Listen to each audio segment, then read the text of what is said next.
It is very tight. Yeah.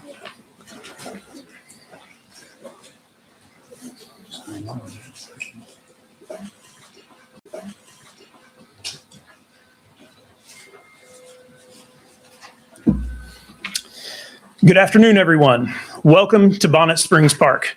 My name is Josh Henderson, and I am the park CEO. On behalf of our board of directors, donors, staff, volunteers, and community partners, thank you for attending today. We are honored to host this event and grateful for everyone who has helped make it possible.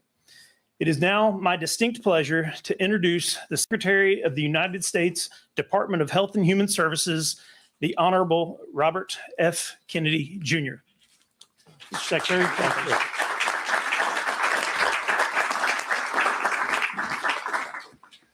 Thank you, Josh, for that introduction, and thank you to Senator Ashley Moody, who's played a key role in this effort, Representative Laurel Lee, Representative Kat Kamek, for your leadership and for standing with us today, both of you. I also want to recognize Representative Scott Franklin. Although he couldn't be here today, he played another key role of leadership in this initiative, and his wife, Amy, is here to represent him. I'm also grateful to Florida Commissioner of Agriculture, Weldon Simpson, Shannon Shepp, the Executive Director of the Florida Department of Citrus, for joining us today. And I want to recognize the Florida Farm Bureau, the Florida Citrus Processors Association, the Florida Citrus Mutual for their partnership and their unwavering support of the Florida growers. I also want to point out that I pointed out earlier that I have a very strong connection to the orange industry. My wife was the Orange Blossom Queen of the Tallahassee Day Parade, and she grew up on an orange grove in Frostproof, Florida. So I'm especially excited about today's announcements. I want to thank also my friend and colleague, the Secretary of Agriculture, Brooke Rollins, who I was with in Tampa yesterday. She couldn't be here today because of a prior obligation in Texas. But she played a key role in bringing this to the attention of President Trump at the request of Senator Ashley Moody. And President Trump said, let's get this done. And we have gotten it done. Finally, my thanks to Acting FDA Commissioner Kyle Diamantes, who made this happen. And I want to thank him for his leadership on this and many, many other issues. American farmers, the American citrus industry have no better friend than President Trump.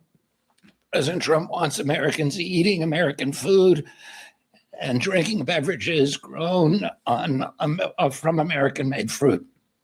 He wants strong supply chains that protect U.S. agriculture, and he wants American businesses to succeed against foreign companies. That's why today I'm announcing FDA's final rule for modernizing the outdated standard of identity for pasteurized orange juice.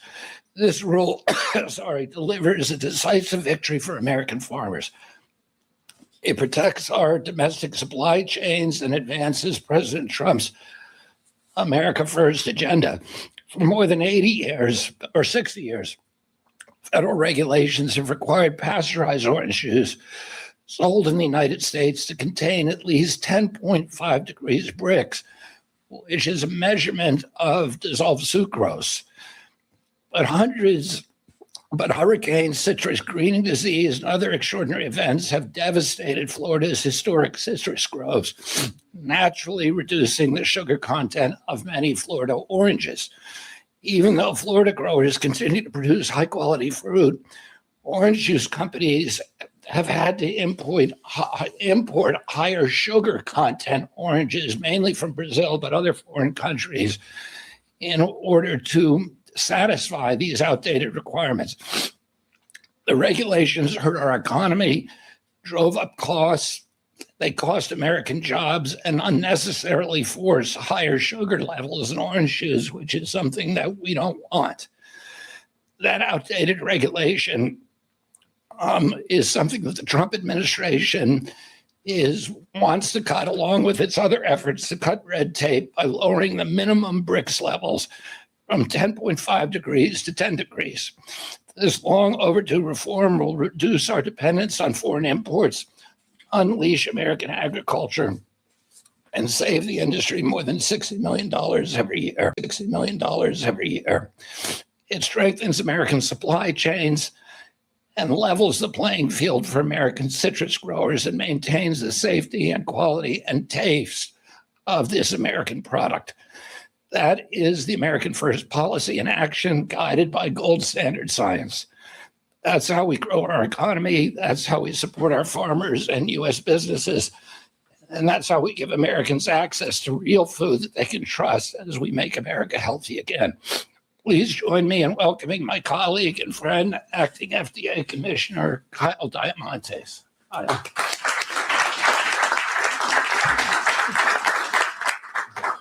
Thank you, Mr. Secretary. Good afternoon, everyone. It's a real honor to be back in my home state of Florida, standing alongside so many dedicated champions for American agriculture. I want to give a special thanks to Secretary Kennedy, Senator Moody, Congresswoman Lee, Congresswoman Kamek, and all of our incredible local citrus growers and industry leaders who have joined us here today, including Wilton Simpson. I also want to give a shout out to USDA Secretary Rollins. Again, as Secretary Kennedy mentioned, she could not join us today, but played a very pivotal role in supporting today's initiative. As a native Floridian, being here today is personal for me. Growing up in this great state, I've seen firsthand how vital the citrus industry is to our communities, our culture, and our economy. Florida's citrus industry drives nearly $7 billion in annual economic impact and employs more than 30,000 hardworking Americans. But that number is a fraction of what it once was. For too long, our local growers have faced an uphill battle through no fault of their own. Between the devastating toll of citrus greening disease and the compounding wreckage left behind by hurricanes, the agricultural reality on the ground has fundamentally shifted. Over time, challenges have naturally lowered the BRICS level of our great Florida oranges. Yet, as Secretary Kennedy mentioned, for over 60 years, our federal regulations have failed to evolve to account for this reality. The FDA's outdated orange juice standard of identity, think of a standard of identity as a recipe outlining what a product must contain, hasn't been modernized since 1963. And until today, at 8:45 this morning, required a minimum BRICS level that became increasingly impossible for domestic growers to meet through no fault of their own. This rigid, obsolete rule did nothing to protect consumers, and it severely harmed domestic production, particularly right here in Florida. It effectively forced manufacturers to turn away from the Sunshine State and rely on foreign imported oranges just to meet an arbitrary federal number. In fact, foreign imports climbed to nearly 90% of the market share as a result of FDA's inaction. Today, under the leadership of President Trump and Secretary Kennedy, and through the support of this congressional delegation, FDA is proud to fix that inequity. As part of our aggressive deregulatory agenda, we are cutting the red tape that holds American workers back. As Secretary Kennedy announced a few minutes ago, we've officially updated this morning the standard of identity to lower the minimum BRICS requirement to allow more Florida oranges to be used for orange juice right here. Earlier we were talking, and Matt Joyner referenced that this was the only commodity where you could pull an orange off of a tree, squeeze it into a cup, and couldn't call it orange juice. That is now changed for good here in the state of Florida. So this common sense shift matches today's agricultural realities on the ground. It saves juice manufacturers tens of millions of dollars a year and guarantees that the taste and quality consumers love remains unchanged. And most importantly, this action actively supports, protects, and creates American jobs, including right here in Central Florida. I want to again thank Secretary Kennedy for his tremendous leadership on this issue, as well as the entire Florida delegation. And with that, I'll turn it over to my friend, Senator Ashley Moody. Thanks. And fellow Floridians. Fellow Floridians.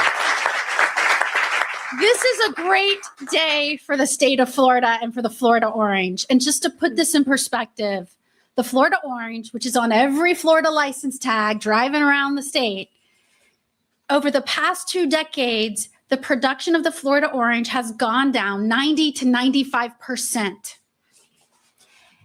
And what that means is while our growers might have stood a chance with this crazy, nonsensical, outdated regulation before greening or before freezes, while you're trying to survive throughout that, you certainly can't have kudzu of overburdening regulations snuff out the very remaining life that you have.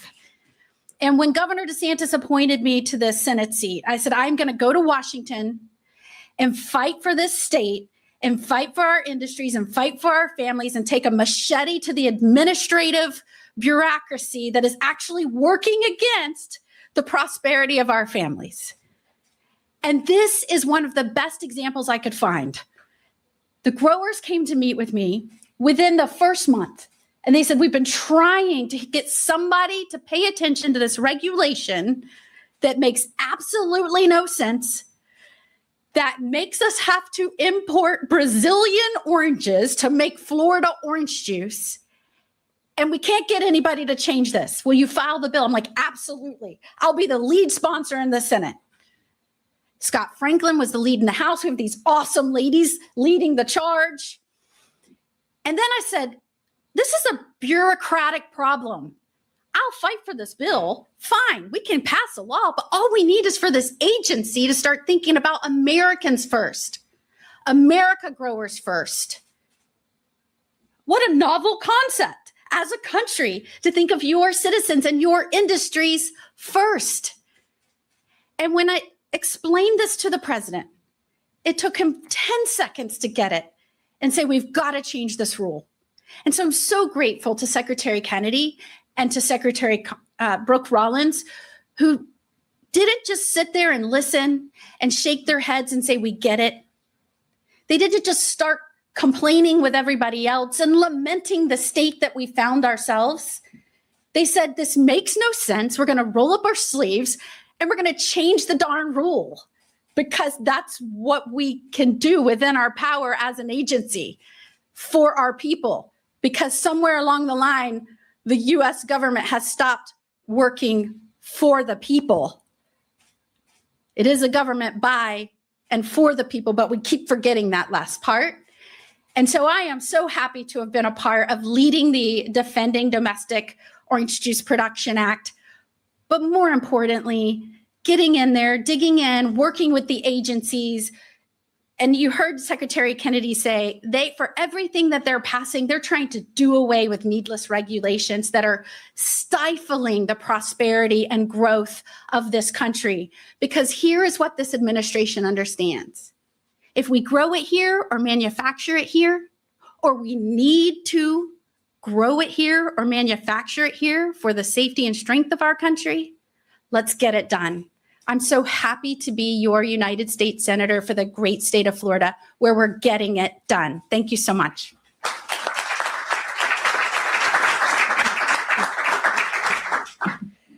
Well, good afternoon, everyone. I'm Laurel Lee, and I am proud to represent Florida's 15th Congressional District, which is where we are here gathered today. I want to begin by thanking Secretary Kennedy for traveling to Florida and for his leadership on this important proposal. I also want to thank President Trump for his commitment to supporting American agriculture and ensuring that federal policy keeps pace with science, with innovation, and with common sense. I also want to recognize Senator Moody and Congressman Scott Franklin, whose leadership on this issue in Congress helped pave the way for today's announcement, along with Congresswoman Kat Kamak, our Agriculture Commissioner Wilton Simpson, and the citrus growers, processors, and industry leaders whose dedication and commitment helped make this day possible. Across agriculture, nutrition, and public health, this administration has shown a willingness to modernize government, remove unnecessary barriers, and ask a simple question: does this policy serve the American people? President Trump and Secretary Kennedy understand that a healthier America begins with a stronger American food supply. Supporting our farmers and expanding access to wholesome American-grown foods go hand in hand. Today's announcement is another example of that leadership. Florida citrus is one of America's greatest agricultural success stories. It is part of our history, part of our economy, and our identity. Here in Central Florida, generations of families have built their lives around this industry and continue to produce some of the finest orange juice anywhere in the world. For generations, Florida orange juice has set the standard by which orange juice is judged around the world. Today's proposal helps ensure that our federal standards reflect that same excellence. One of those federal standards, known as the BRIC standard that you've heard about today, measures the natural sugar and soluble solids in orange juice and helps determine how it is labeled and used. More than 60 years ago, the FDA established a minimum BRICS level of 10.5%, a standard that reflected the characteristics of Florida citrus at that time. But today, Secretary Kennedy and the FDA have proposed updating that standard from 10.5 to 10%. It's a change that reflects today's agricultural realities while preserving the outstanding quality of our products. Agriculture is constantly evolving. As science advances and farming practices adapt, good policy should evolve as well. That's how innovation works, and good government should never stand in its way. Consumers will continue to enjoy the same wholesome, nutritious, high-quality Florida orange juice they've always known, while more Florida-grown fruit will qualify as juice. That means more opportunities for our growers, more American-grown products on our shelves, less reliance on imported juice, and a stronger future for one of Florida's signature industries. President Trump, Secretary Kennedy, and the FDA deserve tremendous credit for taking an approach that strengthens one of America's iconic agricultural industries, while ensuring consumers continue to enjoy the outstanding product that they always have trusted. American farmers deserve every opportunity to compete, succeed, and lead where the products that they grow begin here at home. This change today is a testament to determined advocacy. I especially want to thank Congressman Scott Franklin, Florida Citrus Mutual, the Florida Farm Bureau, and the many growers across our state who never stopped making the case for Florida citrus. Many of them are here with us today, and their work helped make this change possible. When farmers, industry leaders, Congress, and the administration work together, we can solve real problems with smart, common sense solutions. Today, we build on the success of Florida citrus, creating more opportunities for American growers, strengthening domestic production, reducing reliance on foreign imports, and securing this iconic industry. It is now my pleasure to introduce my friend and colleague, Representative Kat Gamak.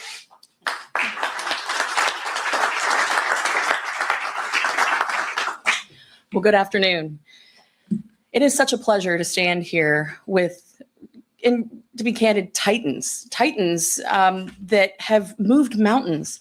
And it may seem like a small thing, but to the family farm that has been operating here in the Sunshine State generation after generation, and they're having conversations around their kitchen table of whether or not they're going to start selling off pieces of the family operation to make it a housing development, which us as Floridians, we are all too aware of, with more than 1,000 people a day moving here. This is massive. This is a mountain, and it is a big difference to those families and all Americans who rely on Florida to feed them. Because the fact remains that every winter, Florida farmers and ranchers feed 193 million Americans. And it is absolutely ludicrous that in the face of a wild government, out of control regulatory regime, input costs through the roof, a number of challenges outside of our control, that we couldn't make this fix happen. But it was through the grit and determination of the people standing behind me, an administration that had vision and people at the top of their mind that made this a reality. So I want to commend Secretary Kennedy and Acting Commissioner Diamantis, as well as President Trump and Secretary of Agriculture Brooke Rollins for their not just leadership, but their vision. They really do believe in healthy, fresh, and affordable food.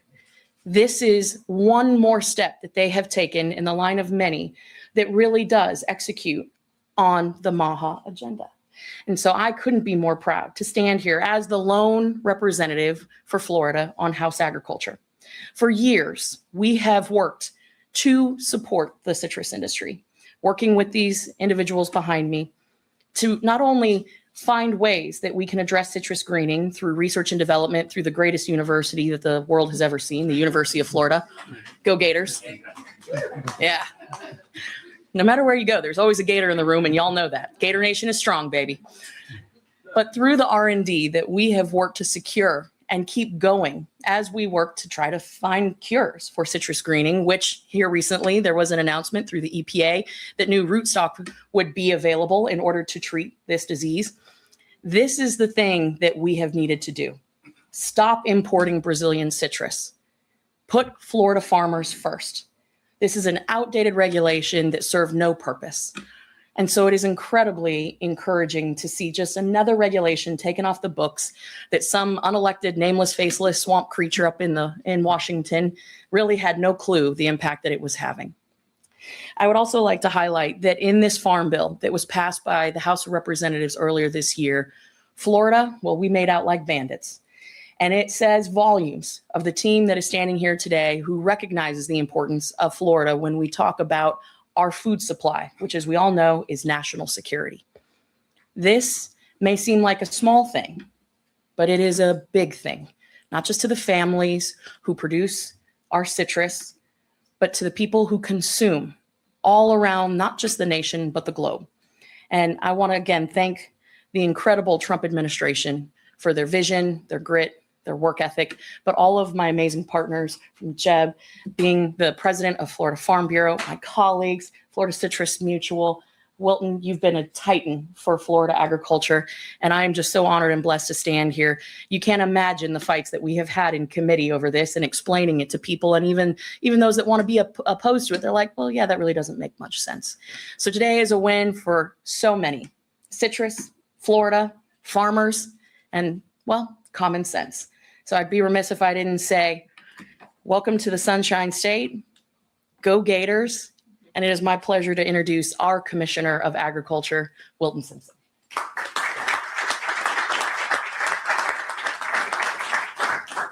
Good afternoon. I'll be brief. I want to thank Secretary Kennedy, President Trump. You know, in Florida, we have worked very, very hard to bring common sense solutions to agriculture, and especially in the last few years. And we've got many tools in our toolbox. One of those tools is our Rural and Family Lands Program, where we buy development rights from farmers so that we know that 50 years from now or 100 years from now, we will still have adequate farmland. When you think about citrus specifically, just in the last 4 years since I've been commissioner, we have provided over $300 million for research and the craft program to help replant citrus trees. We believe that we have bottomed from about 280 million boxes down to about 12 million boxes of fruit. We think we're at the bottom. And now with all the new plantings that are going on, and thank you to our legislature here in the state of Florida for those additional dollars. We also had additional dollars to provide for the manufacturing facilities that we're going to need to put this orange juice in the containers in just a few years when we're hopefully producing 20 or 25 or 30 million boxes of fruit again. And we want to see this industry continue to thrive. I always normally don't have a lot of good things to say about the federal government because there's not a lot of common sense to it. But what Secretary Kennedy's done, what our senators and representatives have done here is common sense. What they've done is they put the air behind the sails of our farmers here in Florida that have been so resilient to know that if you plant these trees and you provide for those trees for 3 to 4 years and you develop a crop, you'll be able to put it in an orange juice container. So thank you for being here today and thank you for what you do. Matt. Good afternoon, everyone. I am, as mentioned, Matt Joyner, the Executive Vice President and CEO of Florida Citrus Mutual. It's a pleasure to be with y'all Today, we are the state's largest trade organization dedicated to the well-being of the Florida citrus grower and also to sustaining Florida's iconic citrus industry. Secretary Kennedy, Acting Commissioner Diamantis, it's an honor to welcome you to Florida. We appreciate you being here. Thank you for your leadership on this critical and important issue. I also want to thank Senator Moody, Congresswoman Lee, and Congresswoman Kammick for your leadership and support of the Florida citrus industry. And while Congressman Franklin couldn't join us today, I do want to thank him because he was the original sponsor in the House of the Defending Domestic Orange Juice Production Act back in 2023 when we started this battle. And so we are grateful for his leadership in championing this issue as well. Nearly 4 years ago, Florida Citrus Mutual, the Florida Citrus Processors, the Florida Department of Citrus filed a citizen's petition to modernize the standard identity for pasteurized orange juice. And we're pleased to see that effort come to fruition today. Growers have faced tremendous challenges over the last 2 decades, from citrus greening to adverse weather that has impacted our production and really put this industry at a critical point. Lowering the BRICS requirement, this small tweak to an outdated regulation, can have an outsized impact on an industry that is regaining its footing, has struggled for years, and is ready to once again truly blossom. And so I can't overstate the importance and our thankfulness for the strong support that we've received from our congressional leaders, from the Trump administration, Secretary Kennedy, and others to make this happen. It's been a long time coming, and we're grateful that we're finally here. So thank you. And with that, I'll introduce my friend, Jeb Smith, the president of the Florida Farm Bureau. Well, good afternoon to all, and I am batting cleanup, but I can tell you what, a lot of home runs have already been hit this afternoon, that's for sure. But on behalf of 132,000 member families of the Florida Farm Bureau Federation, I want to thank all of you for your support and commitment to Florida agriculture. You know, I want to begin by thanking Secretary Kennedy and Acting Commissioner Diamantis, Senator Ashley Moody, Congresswoman Kat Kammick, Congresswoman Laurel Lee, and Congressman Scott Franklin, as well as the Trump administration, for recognizing an issue that Florida citrus growers have been raising for years and moving to address it with urgency needed. For too long, outdated regulations, which you've already heard this afternoon, have failed to reflect the realities facing Florida citrus. Citrus greening has changed our industries in ways no one could ever have imagined when many of these standards were written decades ago. Updating the minimum BRICS standard is about modernizing regulations so they reflect today's science and today's growing conditions. This common sense change allows processors to rely more heavily on Florida-grown oranges instead of being forced to blend with imported juice simply to satisfy an outdated regulatory requirement. That's good for our growers. That's good for our processors. That's good for American agriculture. And that is good for our consumers who want to support Florida citrus and partake of an iconic, delicious beverage derived under the Florida sun. Secretary Kennedy has challenged our country to make America healthy again. Florida Farm Bureau shares the belief that healthy Americans begin with a strong American agricultural system. That means ensuring families have access to fresh, wholesome, nutritious foods grown by hardworking American farmers. Supporting domestic citrus production is an important part of that mission. And today's announcement demonstrates that supporting agriculture and promoting healthier choices can go hand in hand. I especially want to recognize Senator Ashley Moody. Since having arrived in the Senate, she has made this issue a priority, understanding that seemingly small regulatory changes can have an enormous impact on Florida farm families. Her leadership, your leadership, has been persistent, and the willingness to work directly with FDA have helped us to bring us to this moment. I'd also like to thank you, Amy, for being here. What a blessing it is. This congressman, please deliver our gratitude to him, who has been a tireless champion for Florida citrus and consistently elevated this issue in Congress. His partnership and commitment to reducing unnecessary regulatory burdens for all of our growers have been invaluable. Thank y'all as well, Congresswoman. Thank you to everybody who helped make this day possible. And thank you for your continued commitment to Florida Ag Citrus, the hardworking families who produced one of Florida's most iconic products. May God bless Florida agriculture, our Florida farmers and ranchers, and may God bless America. Thank you.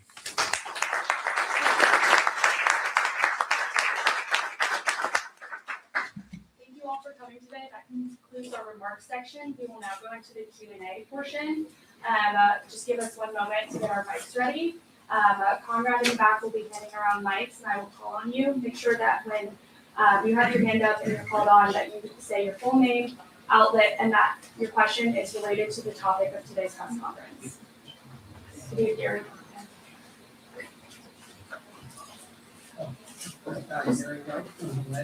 One moment, sorry. I can't do this. Gary White from the Ledger. Can you hear me? I don't think so. Try one more time. Can you hear me? Not yet. Testing. This is like a Nextel commercial. I'm dating myself now. Can you hear me now?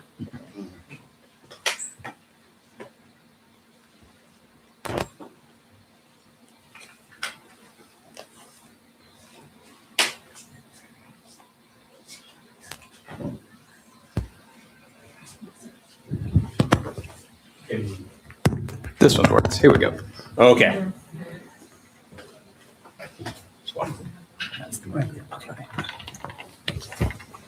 All right. Let's try that again. Can you hear me now? Yes. Gary White from the Ledger. I have 2 questions. You've mentioned the congressional bill and also FTA rules. So which is it that is resulting in this change? And then also, considering how much urgency there seems to be on this, why did the Trump administration not do this in his first term?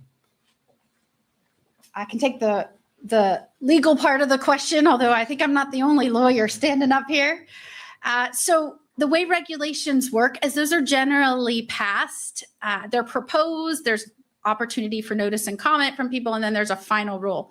So what we're talking about today is the final rule announcement in which they're shifting the standard, the BRIC standard, from 10.5 to 10, and that just lowers the sugar content requirement to be identified as orange juice for orange juice production. It's a very slight change, no difference in taste or nutrition, but it certainly helps in us allowing us to use Florida oranges.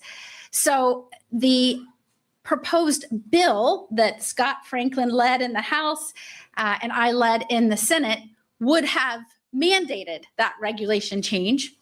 But it didn't take me too long to figure out as a senator that the agency can do that because they're the ones that promulgated the rule in the first place. So I think this rule has been in place for a very, very, very long time. Decades, I think the 60s or 70s. I don't know why it wasn't changed previously, but I can tell you there were a lot of us that were speaking out about it in the last year since the Secretary Kennedy took over. And as soon as we explained that it made no sense in terms of nutrition or taste and that the agency could do something without any law change, they leapt into action, did a proposed rule, allowed for notice and comment. And then today's announcement, which is truly why it's a big announcement, is the final rule being put in place, officially lowering that from 10.5 to 10. In answer to your second question, it'll probably surprise you, but there are a lot of irrational and crazy regulations in our government. We're working on getting rid of them as quickly as possible. President Trump was unaware of this regulation. The petition, first of all, the hurricanes and the freezing temperatures which happened between 2017 and 2024 really aggravated this issue.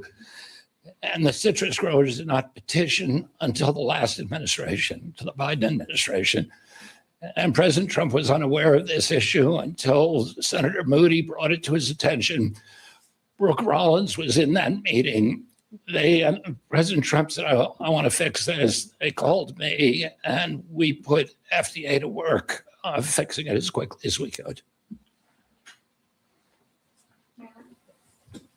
Hi, Marilyn Parker, News Channel 8 in Tampa, Florida. First of all, I want to ask, how will you know when this is working for our farmers and seeing the actual production rates? Also, it seems, going from 10.5 to 10, for those who don't have any clue about bricks and sugar content and all this type of stuff, it sounds very, very small. And so can you expound on, give me an example of what that would actually look like? And if there will be any impacts that you're considering, especially when it comes to cyclospora and screwworms impacting the citrus industry at all? Have we thought about those things and those impacts? Can we get into that as well? Thank you. I'll start with the last first. Screwworm, cyclospora is not an issue for the Florida citrus industry. Thank goodness. We have plenty of issues of our own. In terms of when this will impact the grower, it will be immediate because we'll be able to bring more fruit to the processors, irrespective of an arbitrary sugar content that's been dictated by a federal regulation that's been in place since the 60s. So that impact is going to be immediate, and it will help the growers this upcoming season. So we're very excited about it.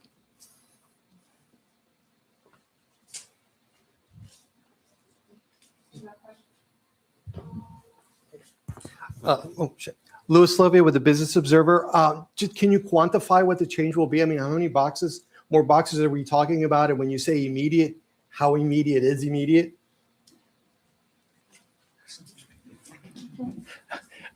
I don't know that I can quantify the number of boxes we're going to produce next season, much less how this will impact us. But I can tell you that based on the average bricks for the season, we will be able to take everything we have to the processing plants, and this should provide the ability to do that. And so we're very optimistic about that.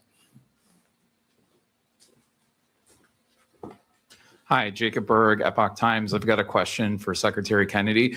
So one of the main contributing factors, aside from the hurricanes and the freezes, on both the decline of the Florida orange industry and the subsequent lower sugar content in the oranges, has been from, as was pointed out early on in the press conference, citrus greening, which is caused by the invasive Asian citrus psyllid. Now that made its way in about almost 30 years ago now, but there's a lot of concern right now with other invasives coming in, screwworms coming back, things like that. And there were a few cuts to the main USDA agency that handles that last year, the Animal and Plant Health Inspection Service, APHIS. So I'm just curious, given, this is a really big issue for the state of Florida, this, Asian citrus psyllid, even though it's been a multi-decade long thing, there's all these other invasives that a lot of people are concerned about, feral pigs even in this state and other states. So what I'm getting at is, I'm curious, have you had any discussions maybe with Secretary Rollins about maybe increasing resources at APHIS or, just bolstering existing efforts? Yeah, I mean, on screwworm, the issue with screwworm is that breeding programs for the screwworm predator were discontinued, and that the Central American governments did not have their own programs. So there was, although we eliminated screwworm back in the 1960s, 70s, and 80s from the United States and Mexico, there was reservoirs of it waiting in Central America. Brooke is not here today, but she has dramatically increased the production of those anti-parasitic organisms, so that we are releasing them now all over Texas and all over Mexico, and we're going to continue to do that. Thank you so much for being here today. It was wonderful to have all of you.